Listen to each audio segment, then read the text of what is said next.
I आज अजून एक साऊथ इंडियन रेसिपी करूया. लेमन राईस हे एकदा करून बघितला की घरात सारखं सारखं करता बघा, गॅरंटी. आणि एका मिनिटात होते की पहिला एका पॅन मध्ये तेल घ्यायचं आणि त्याच्यात पीनट्स रोस्ट करून घ्यायचं बघा. ते रोस्ट झालेलं पीनट्स साईडला काढायचं आणि त्याच तेलात जिरा, मोहरी, हिंग, उडीद डाळ आणि हरभरा डाळ घालून मिक्स करायचा आणि मग त्यात ऍड करायचं finally chopped ginger properly cook झालं की मग त्यामध्ये ग्रीन चिलीज आणि कढीपत्ता घालायचा. तुम्हाला पाहिजे असला तर कांदा घालायचा, नाहीतर द्यायचं किंवा सोडून.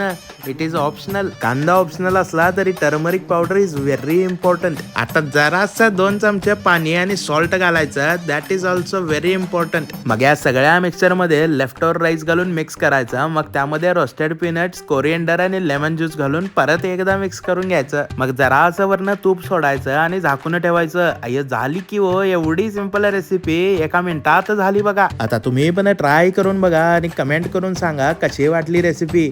आणि ते करून सोडा की तेवढं ते सबस्क्राईब